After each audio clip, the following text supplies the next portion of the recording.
The Cleveland Cavaliers select Evan Mobley. Has been a historical franchise in this league for years. We have a trade to announce. The Boston Celtics select Jason Tatum.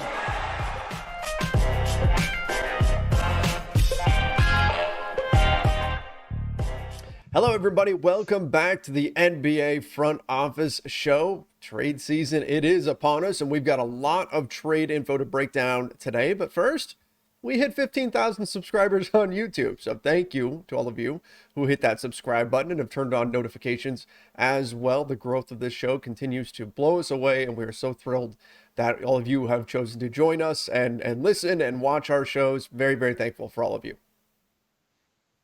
Absolutely. Now that means let's That's get to right. 20, right? That's the next goal. We always want to set that next goal, but no, thank you guys so much. And we're really appreciating the comments of folks who seem to enjoy our kind of back and forth and banter and those things. There's a lot of specific quotes that get pulled out from here, and people will drop them in the comments, and it's fairly deep in the show too. So that's also appreciated because we know that means you're actually watching, and we love that. So thank you to everybody, and we've got a packed show today. We got a lot of stuff to get into. Jake Fisher of Bleacher Report dropped a good trade notebook, I guess is the best way to put it, with a bunch of rumors. And I guess the big name to start with is John Collins of the Atlanta Hawks.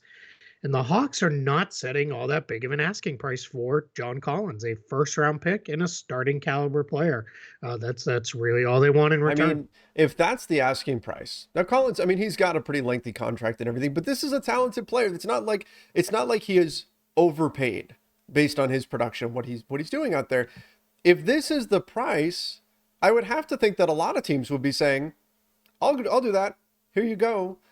So to me, if that's really the asking price, which sounds very, very reasonable, I don't see John Collins being a Hawk past the trade deadline if this is really what the Hawks want. Yeah, I'm with you because I think, you're getting a 2010 guy. I know that's not necessarily his averages right now, but that's what he can be. He's been right on that borderline, shooting a career high 41% from three this year as well, on decent volume, about 3.5 attempts per game. So that tells me, he's right there. His numbers, when I've had a few folks say, but his numbers are down. Well, his counting stats are down. He's not getting as many shots. His minutes, at least last I checked, were down just a little bit. But defensively, he's improved quite a bit. So he can really slide over and play the five some now. You're not going to anchor a defense around John Collins. But if he's your third best guy, you're probably in pretty good shape with what he can bring a team. So, yeah, I think teams will be really lining up. And I don't think anybody's going to be scared off by that $25 million a year contract he has through the next several years, because in the latter years, that's when the cap's going to be going up anyway. So I think all of a sudden that contract's going to look even better. And that's a perfectly good number for a guy who can be a 2010 guy. So no issue with this contract. And I think for a lot of teams, that's a benefit, because you have him for several years to come. Yeah, he's playing a few more minutes per game this season, but okay. still 17 points, 8 boards, 2 assists, over 1 block per game, while shooting 54% from the field and 41% from 3 at 6'9". That's a valuable player in today's NBA, a guy who can be your 4, maybe play some small ball 5 as well, and shoot over 40% from 3. That's the kind of big that a lot of teams are looking for. And that's why I think that asking price for him is totally reasonable. And now, of course, if anything, it's low. Now, I do want to throw this in, though. Not all firsts are created equal. So if it's a first-round pick, and the Hawks are saying, well, a first-round pick, but we want it to be a pick that we think is going to be top 5, that changes the equation compared to just a first-round pick in general. Yeah, absolutely. Yeah, if you're talking a pick that's going to be in the late 20s, and that's enough for Atlanta, well, then that starts to become absurd, and everybody should be trying to do that. If you're talking a pick that's, in the top 10, it's, do you even have the ability to do that or not? And from the Atlanta side, people are probably wondering, why would they want to trade him? They're trying to reset their cap sheet. That's really what this is about. They're an expensive team now. They're going to be even more expensive next year when Trae Young's extension kicks in. So now you're talking Young, Capella, Collins. That's all guys who are 20 to 30 plus million. Gallinari, if you don't waive him, that's 20 million. Bogdanovich is 18, 19 million. And then you've got looming extensions coming for DeAndre Hunter, and Kevin Huerter's extension kicks in next year as well. So that's what this is about from the Atlanta side, is how do we reset our cap sheet a little bit, maybe get ourselves a little bit cheaper, and then we move on.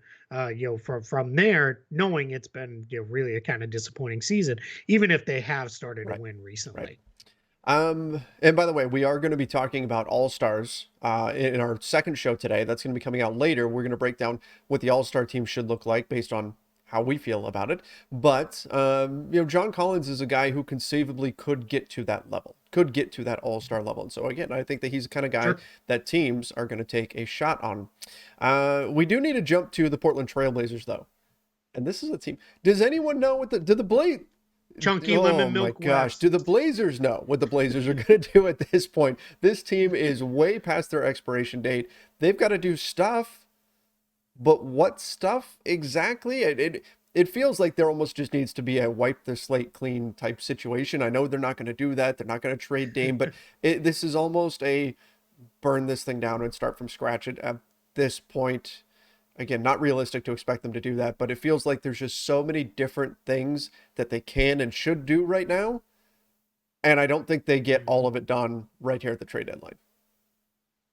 Yeah, it's just, there's I like the way Jake does his reports for Bleacher Report, because he kind of chunks them up in sections. And in the Blazers section, it's kind of funny almost the way it reads, because it's like they could trade, this guy, this guy, this guy, and this guy, but they're also looking to add these players, and it's like, for what purpose? What are we doing? Like, where are we going? Just to land right back in the same spot with a few different guys around Damian Lillard? Isn't that where we've been for the last at least 5-6 years, if you're the Trailblazers? So he mentioned CJ McCollum could be on the block. Guys, we've talked extensively, Yusuf Nurkic, Robert Covington, two expiring guys. He also mentions Norman Powell could be out there.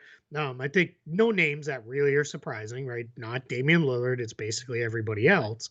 But then he mentions they'd like to get Jeremy Grant. And it's like, I don't fully grasp that, because we get it. They're not going to tear it down as long as they keep Damian Lillard. This is not a let's go all the way down to the studs and start over. This is more of a let's hit reset, let's go.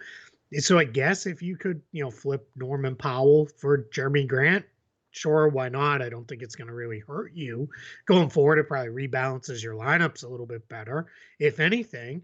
But that's just kind of the spot the Blazers are in right now. And part of, I think, what's added to that is they've started to play better. So they're starting to, win a few more games and create just a little bit of distance in the West in the play-in race. And then, if that really matters to them, then so be it. Then that's where they want to be, and that's why you would not be just looking at younger options and things like that. And their lottery protected pick has got to be a factor in their decision making, because I think if they do enough here, and maybe if Lillard does follow through with sitting out for the rest of the season, if they're not really making a playoff push, maybe you can keep your pick, you can reload this off season and go from there. But if you go trade for like a Jeremy Grant, then that's obviously not the path you're going down. Now, I think from Jeremy Grant's perspective, Portland actually makes some sense if we believe what he's been reportedly interested in, which is not being like the fourth guy on offense. He wants to be like the second guy on offense. He still wants to be a major piece of the offensive end of the floor. He doesn't want to go back into his Denver Nuggets role. That's fine. And Portland could probably offer him that. So that's interesting as far as checking that box. But again, what does this really mean for the Blazers? And Keith, this is a thought that I've had. Would Damian Lillard be doing the Blazers a favor if he asked for a trade? Because if there is no Damian Lillard, they burn this down, right? 100%. Yep. Yeah, no, you're spot on with that. If Damian Lillard said, I want to be traded, one, it takes the Blazers off the hook of, trading him and saying like, hey, either way, you traded your franchise guy. but it's different if he asked out. And I think most Portland fans would be like, we get it, right? He's been the good soldier here. He's done everything he could. We fully understand, and they wish him well and hope for a massive return. But the reality is, it's not going to happen unless he asks, and they're not going to do it unless he asks. So that's just where it gets stuck, right? Is where we're going to kind of be in the spot of, all right, let's change the pieces around him. Let's change the pieces around him until you get there. It's kind of, I look at it as, having a house that's not really that nice, but you just keep filling it up with all new furniture. Like, does that change anything really if the back wall is falling down? Like, what is that going to do? So, yeah, he definitely would help them out if he came. And who knows, maybe that changes, a year from now. I almost think all of what went on over the past 6 months ish of, Damian Lillard might ask out, he might do that. That might have been, let's float this and see what the reaction is. How does it feel? Are Blazers fans turning on him? And I think there could be some thought process around, what? They didn't really turn on him. They were kind of like, yeah, I get it. I understand. They were like the Alonzo Mourning gift, right? Yeah. All right. So I think that is, I think that is, where it was good there. So yeah, let's see where that goes ultimately in the long term. The Kings also appeared to be positioning themselves as both a buyer and a seller in the trade market. They're interested in the Pacers bigs, Miles Turner and Domantas Sabonis, as well as Jeremy Grant. We can just put who's interested in Jeremy Grant. 29 hands go up, right? Like that's kind of the way it is right now. But the Kings are interested in getting those guys while trading away a bunch of their own players as well that they would like to move on from, like perhaps Harrison Barnes. Maybe this is finally the year that he gets moved. Buddy Hield, Martin Bagley, all pieces they would like to ship out by February 10th.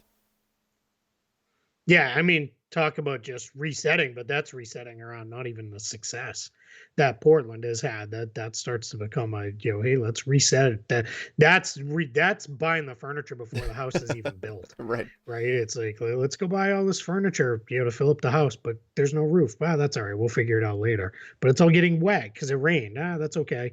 I mean, it just doesn't make sense to me, why they would do this. If you're going to start trading away Barnes and Hield, and I don't know if you listen on Fox or not, but if you move Fox, just then restart around Halliburton and Mitchell. I 100% agree with keeping those two guys. No reason to move either one of them, but just reset it. I know that sucks because this is like year 10 of, 15 of, we're resetting again, but it's better than just, bringing in new guys to kind of keep you around 38 and 44 is kind of your top end level record. Maybe like, yeah, it doesn't make a lot of sense to me to go that the Kings direction. got, I mean, hilariously blown out. And I don't mean hilarious as though it's funny to see them struggling, but I mean, just the score was ridiculous by your Boston Celtics. They lost by 53 and they got blown out again last night by the Atlanta Hawks. Yeah, they were down 30 for a lot of that. I mean, and that's with Harrison Barnes dropping 28 and Davion Mitchell dropping 20. And, I mean, okay, they're playing without De'Aaron Fox, that he's got an ankle issue. So we have to note that. But De'Aaron Fox isn't a 53 and 30 point margin. No, absolutely not. Either. Absolutely not. So this, again, this is one where I don't understand the Kings as buyers at the deadline. Yeah. No, makes absolutely no sense.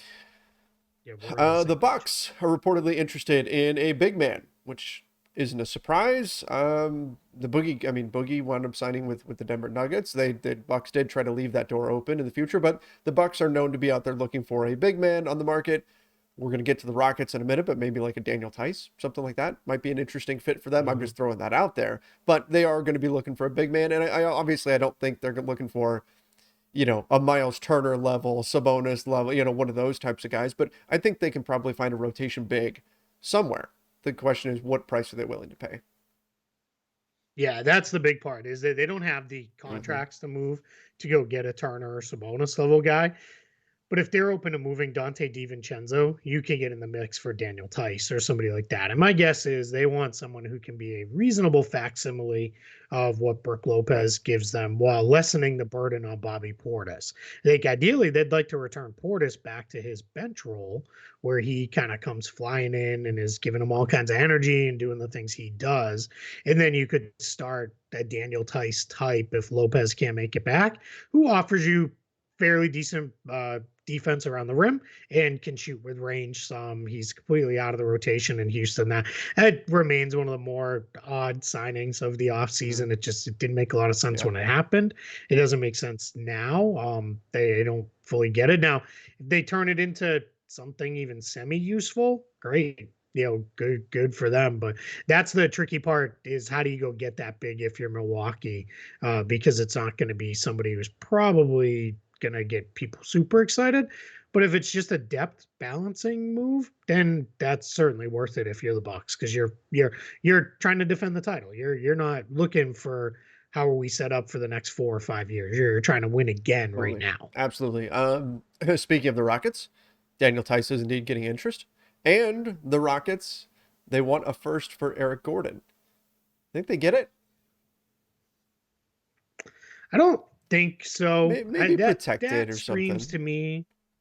Maybe that might be one of those top 20 Sure. protected where it's like, all right, I feel pretty good that I'm going to at least get to the second round of the playoffs. Because the challenge comes in with Eric Gordon is if you really feel like Eric Gordon lifts us to the championship, then that final year of his contract that you probably don't want becomes fully Right. guaranteed. But as I always say, you win a championship, you don't really care what you're paying a guy in a year or two. That doesn't matter. And if he helps you along that route, and clearly he's having a great season. Yeah. He's really, really played well for them. There's a whole bunch of teams he could help. So I continue to think he's probably the most likely guy, maybe Tice, to move from the Rockets this offseason. But yeah, I do think that there is a chance. But I think that's probably one where maybe you don't get the first for Eric Gordon, or maybe you get a first, but you have to take back my contract that I don't really love, kind of thing. And that's how you Sure. get the first out of him. Similar to like Gary Harris with the Magic of, hey, I'm going to give you a little bit of money into next season when maybe you don't want it, but I'll give you the first, and that's how you get the better pick out of it. Maybe that's where this goes for Houston. But yeah, I would like to see Eric Gordon moved just because I'd like to see him on a contender, Yes. filling a real role versus just kind of playing out the string here with the Rockets. Absolutely agreed. And look, every team needs shooters. Eric Gordon's shooting tremendously well for the season.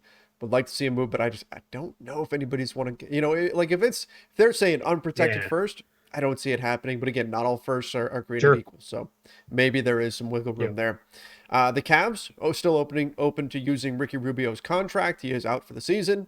To move on from him and trying to make something work. Again, we've talked about this at length. It makes a lot of sense for the Cavs to be a buyer and see what they can do to move up in the Eastern Conference, which is a very tight ranking. Actually, we're going to get into this when we get into our All-Star show.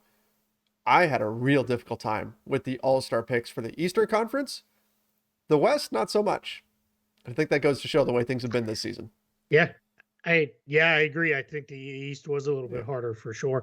I think with the Cavs too, I've seen some people on social media say, boy, that really feels kind of icky, right? To trade Ricky Rubio and like this poor guy is injured and you're going to trade him. But the reality is you can't think that way. And the other thing, because his contract is expiring and he will become a free agent, he could re-sign with Cleveland. You can't do that if you're waived by the team that acquires you. Then that 1 year restriction still sits. But if his contract expires, we could see Cleveland say, "Hey, we're going to trade you to help our team right now and probably years in the future, and we'll still look at bringing you back here if this is where you want to be as a free agent." So it really kind of almost becomes a win-win for everybody there. So yeah, that's their best path forward. Because again, I'm going to repeat what's going to be probably my favorite line for the next 2 weeks. If you can trade with a 0 production loss, you're in good shape, because you're not losing. And if anything. he were to get traded somewhere, let's say a team was just taking him on as salary ballast. They know he's not playing for the rest of the year. They'd rather have the open roster spot. He gets waived. If at that point he could continue rehabbing with the Cavs.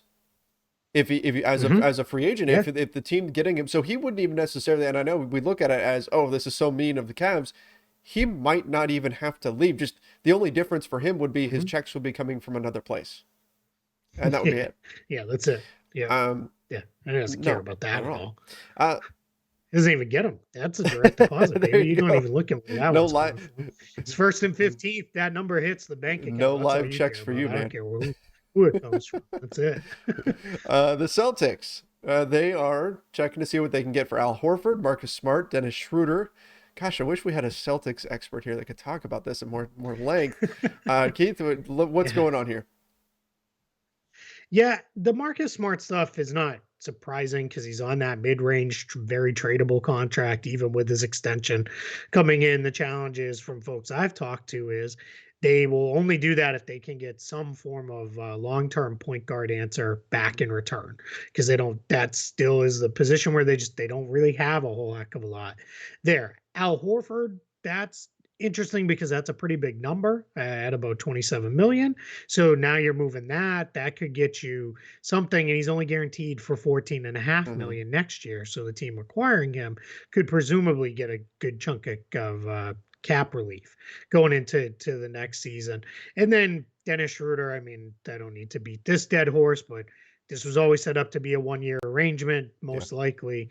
It's not impossible that they re-sign him because just the market for point guards is not looking very good this summer, but you still got to believe someone would maybe throw a large chunk of their MLE at him, more than the 7 million or so Boston can offer. But we'll see, what that looks like, because obviously his market has gone sideways on him in the past when he wasn't sure what it would be. So let's see what happens there. But I do think the Celtics are going to be active. They're sitting on three pretty big traded player Yeah. exceptions. That's a thing you got to factor in as well, including one of the bigger ones in the league at about 17 million.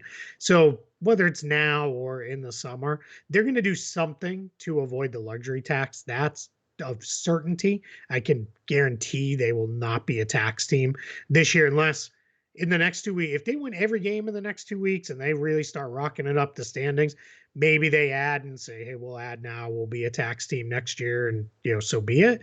But if they don't, they're going to move a salary, because right now the tax payment projects to be between 10 and 13 million to those teams that are Mhm. under the tax. No owner in the league, just by dumping a salary, is going to not want Right. that. It doesn't matter who you are. You're going to say, yeah, if you're trading away PJ Dozier or Bol, who we're never going to play for this team anyway, and I'm going to get $10 million later. Give me Yes, $10 million. please, let's Yep. do that and get that done. In fact, literally, Now, and give then me on the the flip $10 side, million, and yeah, it, I'll take it. yep. And I'll say this to kind of close the book there.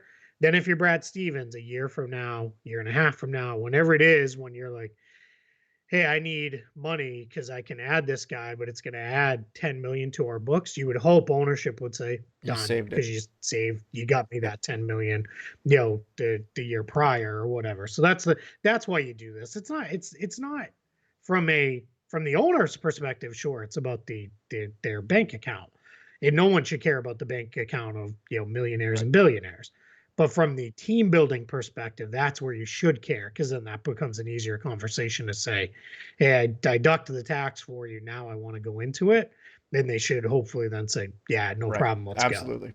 Absolutely. The Raptors reportedly interested in not just Jakob Poeltl. We've talked about that. By the way, he's been really good, Yeah. but also interested Hmm. in Miles Turner. If they can get him. The Turner situation is a tricky one because of the injury. Because like a foot injury with a big man, stress reaction, that to me is pretty scary. I'm curious to see what happens with his market if he does wind up getting moved.